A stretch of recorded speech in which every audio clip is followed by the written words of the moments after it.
تین غلطیاں ایسی ہیں جن کی وجہ سے رمضان میں تہجد قبول نہیں ہوگی۔ بسم اللہ الرحمن الرحیم۔ السلام علیکم ورحمۃ اللہ وبرکاتہ۔ پیاری اسلامی بہنوں، آج میں آپ لوگوں کو ایسی بھیانک غلطیوں کے بارے میں بتانے جا رہی ہوں جن کی وجہ سے تہجد کبھی بھی قبول نہیں ہوتی، یہاں تک کہ رمضان میں بھی نہیں۔ سوچو، اگر آپ ہر رات اللہ کے حضور جھکتی رہیں، آنکھوں سے آنسو بہاتی رہیں، آنسو بہاتے ہوئے سجدے بھی کرتی رہیں، دعاؤں میں لرزتی رہیں، اور تمہیں لگے کہ تمہاری دعائیں آسمانوں کو چھو رہی ہیں مگر حقیقت میں وہ قبول ہونے کی بجائے رد ہو رہی ہوں، کتنا بھیانک لمحہ ہوگا۔ ذرا تصور کریں، اگر قیامت کے دن آپ کو پتہ چلے کہ جن راتوں کو آپ عبادت میں گزارتی رہیں، جن لمحوں کو آپ نے اللہ کے قریب ہونے میں صرف کیا، وہ سب عقارت میں چلا گیا۔ کیا تم یہ سننے کے لیے تیار ہو کہ تمہاری تہجد، تمہاری گریہ و زاری، تمہاری راتوں کی محنت سب کچھ ضائع ہو چکا ہے؟ کیا تمہیں اندازہ بھی ہے کہ صرف 3 غلطیاں، صرف 3 غلطیاں تمہاری ساری عبادت، تمہاری پوری ریاضت اور تمہاری نیکیوں کو ختم کر سکتی ہیں؟ وہ 3 غلطیاں ایسی ہیں، اگر تم نے انہیں کر لیا تو نہ صرف تمہاری آنکھوں کے آنسو قبول ہوں گے بلکہ آپ کی کوئی بھی نیکی قبول نہیں ہوگی۔ آپ کی زبان سے نکلی ہوئی دعائیں، نہ تمہارے سجدے اور نہ ہی تو تمہاری توبہ، کچھ بھی قبول نہیں ہوگا۔ یہ وہ غلطیاں ہیں جو تہجد پڑھنے والوں کی ساری راتوں کی محنت کو خاک میں ملا دیتی ہیں۔ یہ وہ غلطیاں ہیں جو تمہیں رمضان میں بھی رحمتوں سے محروم کر دیتی ہیں۔ یہ وہ غلطیاں ہیں جو قبولیت کے دروازے بند کر دیتی ہیں۔ اور سب سے خطرناک بات یہ ہے کہ اکثر لوگ یہ غلطیاں کر رہے ہیں اور انہیں احساس بھی نہیں ہوتا۔ کہ آپ تیار ہو یہ جاننے کے لیے کہ وہ 3 غلطیاں کون سی ہیں؟ کیونکہ اگر آپ نے انہیں نہ جانا تو آپ کی تمام عبادات ضائع ہو سکتی ہیں، تمہاری دعا ٹھکرا دی جا سکتی ہے اور تم اللہ کے غضب کا نشانہ بن سکتی ہو۔ پیاری بہنوں، سب سے پہلے میں آپ لوگوں کو تہجد کی فضیلت کے بارے میں بتاتی ہوں تاکہ آپ کو اندازہ ہو کہ یہ نماز کتنی عظیم اور مبارک ہے۔ تہجد وہ عبادت ہے جو اللہ کے سب سے قریبی بندے کی پہچان ہوتی ہے، وہ نماز جسے رب کی خاص رحمتوں اور برکتوں کا ذریعہ بنایا گیا ہے۔ یہ وہ نماز ہے جو انسان کی تقدیر بدل سکتی ہے۔ اللہ تعالیٰ قرآن پاک میں ارشاد فرماتا ہے، وَمِنَ اللَّيْلِ فَتَہَجَّدُوا بِهِ نَافِلَةً لَكَ عَسَىٰ أَن يَبْعَثَكَ رَبُّكَ مَقَامًا مَحْمُودًا، جس کا ترجمہ یہ ہے، اور رات کے کچھ حصے میں تہجد پڑھا کرو، یہ تمہارے لیے نفل ہے، قریب ہے کہ تمہارا رب تمہیں مقام محمود یعنی بلند مرتبے تک پہنچا دے۔ یہ وہ نماز ہے جس کا حکم اللہ نے اپنے نبی کو بھی دیا، جس کے ذریعے بندہ اللہ کی محبت میں سب سے زیادہ قریب ہو جاتا ہے، جس میں دعائیں سب سے زیادہ مقبول ہوتی ہیں۔ نبی کریم صلی اللہ علیہ وآلہ وسلم نے فرمایا، تم پر رات کی نماز لازم ہے کیونکہ یہ تم سے پہلے نیک لوگوں کی عادت رہی ہے اور یہ تمہارے رب کے قریب کر دینے والی، برائیوں کو مٹانے والی اور گناہوں کا کفارہ بننے والی ہے۔ ایک اور حدیث مبارکہ میں آتا ہے کہ اللہ تعالیٰ ہر رات کے آخری پہر آسمان دنیا پر نزول فرماتا ہے اور پکارتا ہے، کون ہے جو مجھ سے دعا کرے تاکہ میں اسے قبول کروں؟ کون ہے جو مجھ سے مانگے اور میں اسے عطا کروں؟ کون ہے جو مجھ سے مغفرت طلب کرے تاکہ میں اسے بخش دوں؟ یہ لمحے وہ لمحات ہوتے ہیں جب اللہ خود بندے کو پکارتا ہے، اللہ کی رحمت جوش کے ساتھ اسے آوازیں لگاتی ہے، اسے اپنے در پر بلاتی ہے، رحمتوں کے دروازے کھول دیے جاتے ہیں۔ سوچو، اگر کوئی تہجد کے وقت اللہ کی پکار کا جواب نہ دے تو اس سے بڑا بد نصیب نصیب کون ہو سکتا ہے؟ اور اگر کوئی اس وقت اللہ کے دربار میں حاضر ہو کر بھی اپنی دعا کو رد کروا لے تو اس سے بڑی محرومی کیا ہو سکتی ہے؟ یہ تہجد ہے جو انسان کو آسمانوں کی بلندیوں تک پہنچا دیتی ہے، یہ تہجد ہے جو تقدیریں بدل دیتی ہے، یہ تہجد ہے جو عرش کو ہلا دیتی ہے۔ لیکن اگر یہی تہجد قبول نہ ہو تو، اگر یہی تہجد رد ہو جائے تو، اور اگر یہی تہجد عذاب کا سبب بن جائے تو سوچو کیا لمحہ ہوگا۔ پیاری بہنوں، اگر تہجد قبول نہ ہو تو اس سے بڑی بدقسمتی کوئی نہیں ہو سکتی، اور یہ صرف 3 خوفناک غلطیوں کی وجہ سے ہو سکتا ہے۔ وہ غلطیاں کون سی ہیں؟ جاننے کے لیے اگلے بیان کو توجہ سے سنیں۔ یہ 3 غلطیاں اتنی خطرناک ہیں کہ انسان کی دنیا اور آخرت دونوں کو برباد کر دیتی ہیں۔ یہ غلطیاں انسان کی تقدیر پر ایسے قفل لگا دیتی ہیں کہ نہ دعا قبول ہوتی ہے، نہ سجدہ قبول ہوتا ہے، سجدے پر تو اثر ہی نہیں، سجدے کا انسان پر اثر ہی نہیں ہوتا، نہ محنت کا پھل ملتا ہے۔ یہ وہ غلطیاں ہیں جو انسان کو دنیا میں ذلیل کر دیتی ہیں، اسے لوگوں کی نظروں میں رسوا کر دیتی ہیں۔ کس کو؟ جو یہ غلطیاں کرتا ہے اس کی عزت خاک میں مل جاتی ہے اور گھر میں ہمیشہ بے برکتی اور نحوست چھائی رہتی ہے۔ یہ وہ غلطیاں ہیں جو انسان کے رزق کو تنگ کر دیتی ہیں، دعاؤں کے دروازے بند کر دیتی ہیں، مشکلات کو مقدر بنا دیتی ہیں۔ سوچو اگر کسی نے راتوں کی عبادت کی ہو اور وہ قبول نہ ہو، اگر اس کے آنسو ضائع ہو جائیں، اگر اس کی دعائیں آسمان تک پہنچنے سے پہلے ہی رد کر دی جائیں تو اس کی زندگی کا کیا حال ہوگا؟ یہ غلطیاں انسان کو اندھیروں میں دھکیل دیتی ہیں، انسان سے خوشیاں چھین لیتی ہیں، رحمتوں کے دروازے بند کر دیتی ہیں، یہاں تک کہ انسان کو ایسا امتحان اور مصیبت میں ڈال دیتی ہیں کہ باہر نکلنے کا کوئی راستہ ہی نہیں رہتا۔ یہ وہ غلطیاں ہیں جو رمضان کی برکتوں کو بھی رد کر دیتی ہیں اور بندہ خود کو خوش نصیب سمجھتے ہوئے بھی بدبختی کی طرف بڑھ رہا ہوتا ہے۔ اب سوال یہ ہے کہ وہ 3 غلطیاں کون سی ہیں؟ اگر تمہیں اپنی دعا، اپنی عبادت اور اپنی تقدیر عزیز ہے تو ان غلطیوں کو جاننا اور ان سے بچنا تمہارے لیے سب سے ضروری ہے۔ اب پہلی خطرناک غلطی، تکبر اور خود کو نیک سمجھنا۔ پیاری بہنوں، اگر کوئی شخص یہ سمجھتا ہے کہ وہ تہجد پڑھ کر اللہ کا مقرب بن گیا ہے، وہ دوسروں سے بہتر ہو گیا ہے، وہ جنت کا حقدار بن گیا ہے، تو یہی سوچ اس کی عبادت کو جلا کر راکھ کر دیتی ہے۔ یہ وہ زہر ہے جو نیکیوں کے سمندر کو خشک کر دیتا ہے۔ یہ وہ گناہ ہے جس نے شیطان کو ہمیشہ کے لیے مردود بنا دیا۔ سوچو، شیطان نے بھی ہزاروں سال عبادت کی، وہ بھی اللہ کے حضور سجدے میں رہا، مگر ایک تکبر نے اسے جہنم کا ایندھن بنا دیا اور قیامت تک کے لیے لوگوں کے لیے اسے نشان عبرت بنا دیا۔ کیا تمہیں یقین ہے کہ کہیں تمہارا حال بھی شیطان جیسا تو نہیں؟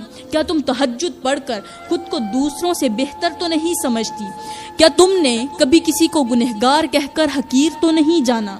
کیا تمہیں اپنی نیکی پر فخر محسوس ہوتا ہے؟ اگر ایسا ہے تو خبردار، کیونکہ تمہاری تہجد قبول ہی نہیں ہو رہی، بلکہ وہ تمہارے خلاف گواہی دے رہی ہے۔ اللہ تعالیٰ قرآن کریم میں ارشاد فرماتا ہے، ان اللہ لا یحب کل مختال فخور، بے شک اللہ کسی مغرور اور فخر کرنے والے کو پسند نہیں کرتا۔ یہ تکبر ہی تھا جس نے فرعون کو ہلاک کر دیا، یہ غرور ہی تھا جس نے نمرود کو مٹی میں ملا دیا، اور آج بھی جو شخص اپنی نیکیوں پر اکڑتا ہے وہ ہلاکت کے راستے پر چل پڑتا ہے۔ ایک حدیث میں میرے میٹھے نبی صلی اللہ علیہ وآلہ وسلم نے فرمایا، وہ شخص جنت میں داخل نہیں ہوگا جس کے دل میں رائی کے دانے کے برابر بھی تکبر ہوگا۔ رائی کا دانہ چھوٹا سا دانہ ہوتا ہے۔ سوچو، اگر تہجد پڑھنے کے باوجود تمہارے دل میں تکبر ہے تو جنت میں داخلہ کیسے ممکن ہو سکتا ہے؟ کیسا خوفناک لمحہ ہوگا جب قیامت کے دن انسان یہ سمجھے کہ وہ جنت کا حقدار ہے، مگر اس کا تکبر اسے جہنم کی آگ میں جھونک دے۔ تکبر عبادت کو تباہ کر دیتا ہے۔ اگر یہ سوچ کر سجدے میں کیا جائے تو یہی تمہاری نیکیاں دوسروں سے زیادہ ہیں۔ اگر تم یہ سوچ کر سجدے میں جاتی ہو کہ تمہاری نیکیاں دوسروں سے زیادہ ہیں، اگر تم دوسروں کو گنہگار سمجھ کر خود کو بدتر جانتی ہو، تو یاد رکھو یہی غرور تمہاری تہجد کو مردود بنا رہا ہے۔ یہ پہلی غلطی ہے جو انسان کی ساری محنت کو برباد کر دیتی ہے۔ یہ وہ غلطی ہے جو رمضان کی برکتوں کو ختم کر دیتی ہے۔ یہ وہ غلطی ہے جو اللہ کی رحمت کے دروازے بند کر دیتی ہے۔ کیا تم اپنی تہجد کو برباد ہونے دینا چاہتی ہو؟ کیا تم چاہتی ہو کہ تمہارے سجدے، تمہاری راتوں کی عبادت، تمہارے آنسو بیکار چلے جائیں؟ اگر نہیں تو آج ہی اپنے دل کو تکبر سے پاک کر لو، ورنہ تمہاری نیکیاں تمہارے لیے بوجھ بن جائیں گی۔ پیاری بہنوں، یہاں پر میں آپ لوگوں کو ایک حیران کر دینے والی مثال دے کر سمجھاتی ہوں جو آپ کی آنکھیں کھول دے گی۔ کہتے ہیں کہ ایک عبادت گزار شخص تھا، عابد تھا، جو سالوں سے تہجد پڑھ رہا تھا۔ لوگ اسے ولی اللہ سمجھتے تھے، اس کے پاس بیٹھنے کو سعادت جانتے تھے۔ وہ دن میں روزے رکھتا، راتوں کو جاگ جا کر عبادت کرتا، لوگوں کو نصیحتیں کرتا، اور سب اس کی دینداری کے معترف تھے، مگر اسے اپنی عبادت پر ناز تھا۔ وہ خود کو سب سے بہتر سمجھتا تھا، وہ دوسروں کو گنہگار اور کم تر جانتا تھا۔ ایک دن ایک گنہگار شخص اس کے پاس آیا، آنکھوں میں شرمندگی کے آنسو لیے اس کے کہنے لگا، وہ جو ولی اللہ تھا اس سے مخاطب ہو کر کہنے لگا، میں بہت بڑا گنہگار ہوں، کیا اللہ میری مغفرت کرے گا؟ عابد نے حقارت سے اسے دیکھا اور ساتھ ہی تیوری چڑھائی اور سخت لہجے میں کہا، تجھے معافی کی امید ہے؟ تجھے لگتا ہے کہ اللہ تجھے قبول کر لے گا؟ میں نے ساری عمر عبادت میں گزار دی، پھر بھی اللہ سے ڈرتا ہوں، اور تم گناہوں میں لت پت ہو کر معافی مانگ رہے ہو۔ جا، اللہ تجھ جیسے گنہگاروں کو کبھی معاف نہیں کرے گا، کبھی قبول نہیں کرے گا۔ وہ گنہگار شخص وہاں سے چلا گیا، لیکن وہ عابد جو تھا، اس رات اس پر قیامت گزر پڑی۔ اس رات اس نے تہجد کے لیے کھڑی ہونے کی کوشش کی، مگر اس کے جسم میں طاقت نہ تھی۔ اس کے جسم میں سے طاقت ختم ہو گئی، وہ سجدے میں گرنے لگا، مگر اس کا بدن شل ہو چکا تھا۔ وہ دعاؤں کے لیے ہاتھ اٹھانا چاہتا تھا، مگر زبان بند ہو چکی تھی۔ اچانک آسمان سے ایک آواز آئی، اے مغرور شخص، تیرے تکبر نے تیری تمام عبادتوں کو مٹا دیا۔ تو نے میرے ایک گنہگار بندے کی مغفرت کے دروازے بند کرنے کی کوشش کی، تو نے میرے فیصلے میں مداخلت کی۔ جا، آج سے تیرا نام نیکوکاروں میں نہیں بلکہ مردودوں میں لکھ دیا گیا ہے۔ سوچو، وہ شخص جسے سب لوگ ولی سمجھتے تھے ایک لمحے میں تباہ ہو گیا۔ وہ جس کی تہجد سالوں سے جاری تھی، ایک غرور نے سب کچھ تباہ کر دیا۔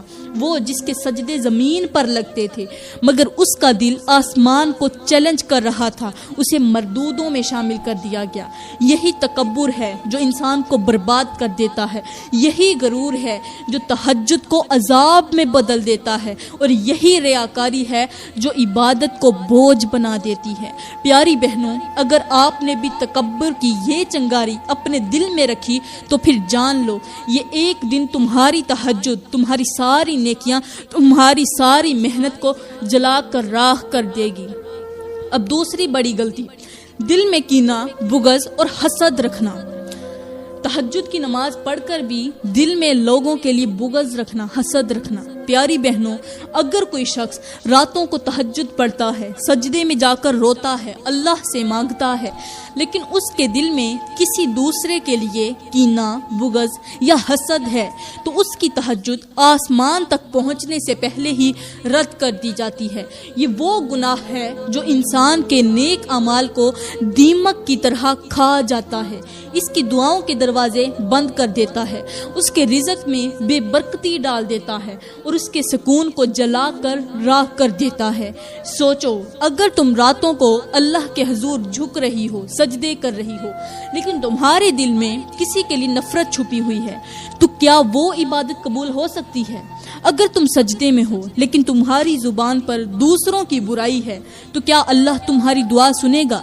اگر تم ہاتھ اٹھا کر دعا مانگ رہی ہو مگر تمہیں کسی کی خوشی برداشت نہیں ہوتی تو کیا تمہاری مانگی ہوئی خوشیاں تمہیں نصیب ہو سکتی ہیں؟ میرے کریم نبی صلی اللہ علیہ وآلہ وسلم نے فرمایا، لوگوں کے اعمال ہر پیر اور جمعرات کو اللہ کے حضور پیش کیے جاتے ہیں اور اللہ ہر اس بندے کی مغفرت فرما دیتا ہے جو شرک سے بچا ہو، مگر اس شخص کی بخشش نہیں کرتا جس کے دل میں کسی دوسرے بھائی کے لیے کینہ ہو۔ یہ وہ گناہ ہے جو تمہاری عبادت کو بیکار کر دیتا ہے، تمہاری راتوں کے سجدے ضائع کر دیتا ہے، تمہیں دعائیں کرنے کے باوجود خالی ہاتھ لوٹا دیتا ہے۔ یہ وہ بیماری ہے جو دل کو مردہ بنا دیتی ہے، اور ایسے شخص کی کوئی نیکی اللہ کے ہاں قبول نہیں ہوتی جب تک وہ اپنے دل کو صاف نہ کر لے۔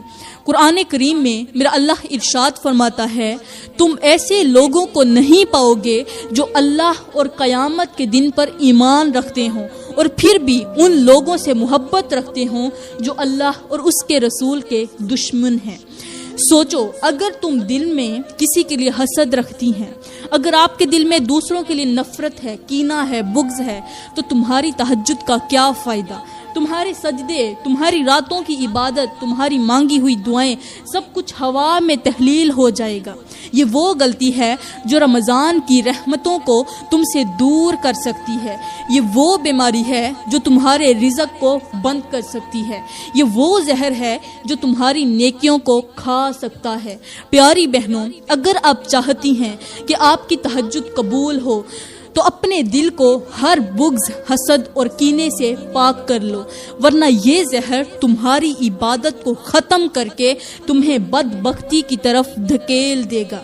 پیاری بہنوں، میں آپ کو ایک گہری مثال دے کر سمجھاتی ہوں جو آپ کی آنکھیں کھول دے گی، آپ کو جھنجھوڑ کر رکھ دے گی۔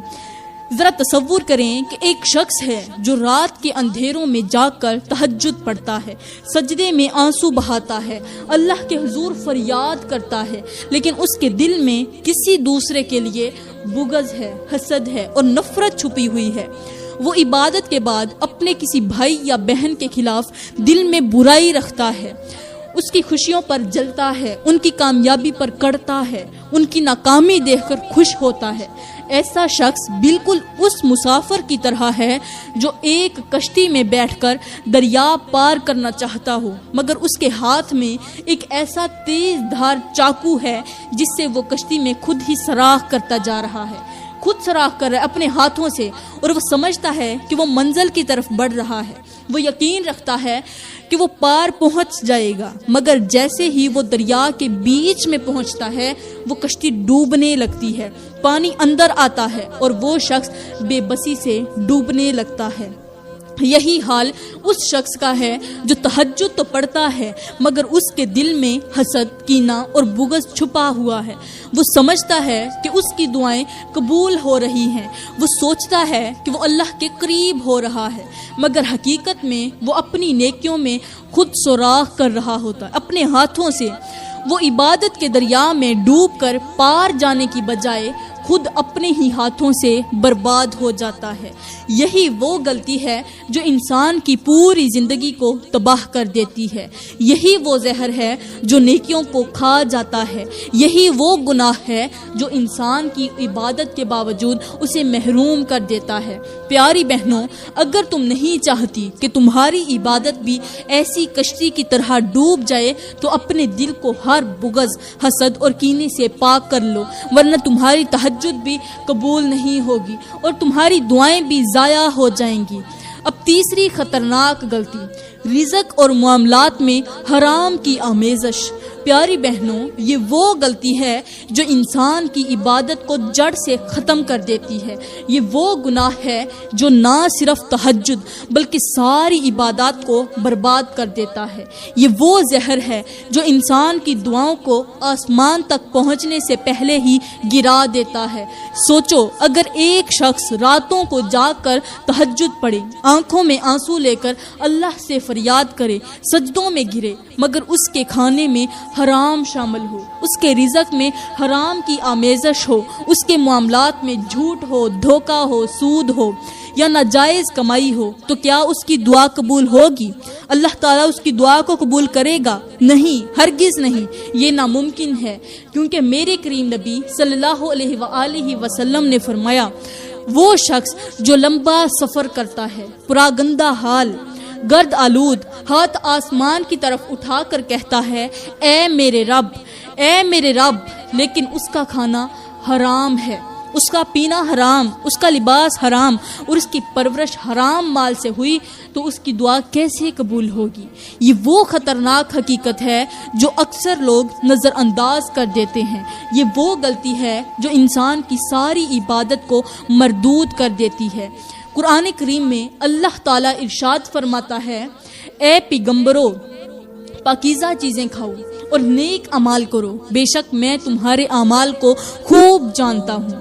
سوچو، اگر انبیاء کو بھی پاکیزہ رزق کا حکم دیا گیا تو ہم کیسے یہ سمجھ سکتے ہیں کہ ہمارے معاملات میں حرام شامل ہو اور ہماری تہجد قبول ہو جائے گی؟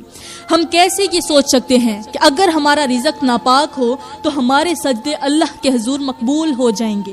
یہ وہ غلطی ہے جو انسان کی ساری زندگی کی محنت کے باوجود بدبختی میں اسے مبتلا کر دیتی ہے۔ یہ وہ گناہ ہے جو گھروں سے برکت کو ختم کر دیتا ہے۔ یہ وہ لعنت ہے جو نسلوں کو بھی برباد کر دیتی ہے۔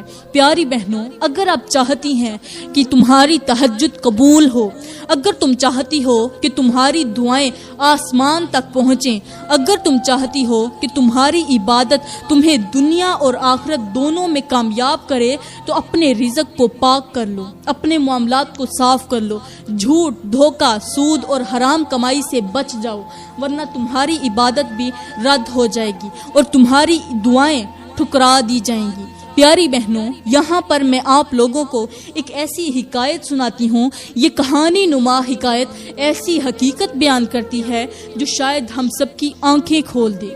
ایک عورت روتی ہوئی ایک بزرگ کے پاس گئی، آنکھوں میں آنسو، چہرے پر بے چینی، دل میں اضطراب اور لبوں پر کپکپاہٹ۔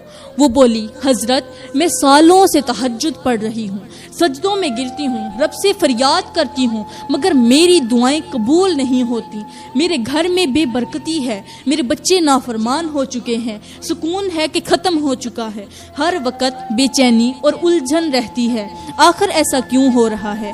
بزرگ نے نرمی سے پوچھا، بیٹی، تمہارے گھر میں رزق کہاں سے آتا ہے؟ تمہارے شوہر کی کمائی کیسی ہے؟ عورت نے آہ بھری آنسو پونچھے اور بولی، حضرت، میرا شوہر پہلے بہت محنتی تھا، دن رات کام کرتا، پیسہ کماتا، پسینہ بہاتا، ہمیشہ حلال کماتا تھا، کسی کو دھوکہ نہیں دیتا تھا، ہر سودے میں دیانت داری رکھتا تھا، ہمارا گھر سکون کا گہوارہ بنا ہوا تھا، رزق میں برکت تھی، زندگی میں خوشیاں تھیں۔ لیکن پھر ایک رات سب کچھ بدل گیا۔ میرے شوہر کے پاس ایک شخص آیا، اس وقت رات کا اندھیرا چھایا ہوا تھا اور میرا شوہر اس رات کے اندھیرے میں اپنے کام کاج میں، محنت میں مصروف تھا۔ وہی شخص میرے شوہر کو اس طرح ہلکان ہوتا ہوا دیکھ کر ہنسا اور کہنے لگا، یہ کیا تم ہر وقت محنت کرتے رہتے ہو؟ تمہیں کیا ضرورت ہے اتنی زیادہ مشقت اٹھانے کی؟ اگر تم واقعی کامیاب ہونا چاہتے ہو، اگر تم چاہتے ہو کہ تمہارا کاروبار تیزی سے بڑھے، تو ایک راستہ ہے، لوگوں کو دھوکہ دینا شروع کر دو، ناپ تول میں کمی کرنی شروع کر دو، چیزوں میں ملاوٹ کرنی شروع کر دو، دیکھنا کیسے کاروبار چمکنے لگے گا، کیسے پیسے کی بارش برسے گی اور تمہیں زیادہ محنت بھی نہیں کرنی پڑے گی۔ تو یہ سن کر اس شخص کی باتوں نے میرے شوہر کے دل میں لالچ ڈال دیا۔ وہ پہلے تو جھجکا، مگر پھر اس شخص کے کہنے پر عمل کرنے لگا۔ پہلے تھوڑا سا دھوکہ دیا، پھر ہر سودے میں ملاوٹ کرنی شروع کر دی، پھر ناپ تول میں کمی کرنی شروع کر دی، اور پھر جیسے جیسے بے ایمانی بڑھتی گئی، کاروبار بھی بڑھنے لگا، دولت کی ریل پیل ہو گئی، پیسہ ہمارے گھر میں آنے لگا، شان و شوکت بڑھنے لگی۔ لیکن تب سے ہمارے گھر کا سکون ختم ہو گیا، دعائیں قبول ہونا بند ہو گئیں، تہجد کے سجدے بیکار ہو گئے، بچوں کی نافرمانی بڑھ گئی، ہمارے گھر میں ہر طرف غربتی کا، بے برکتی کا سایہ چھا گیا۔ اتنا مال آیا مگر کسی چیز میں برکت نہیں رہی۔ میں ہر رات تہجد میں روتی ہوں، اللہ سے فریاد کرتی ہوں، لیکن میرے دل میں ایک عجیب وحشت، عجیب سا خوف بیٹھا ہوا ہے۔ حضرت، کیا یہی وجہ ہے کہ میری تہجد قبول نہیں ہو رہی؟ کیا حرام رزق نے میری دعاؤں کو، دروازے کو بند کر دیا ہے، قبولیت کے دروازے سے ختم کر دیا ہے؟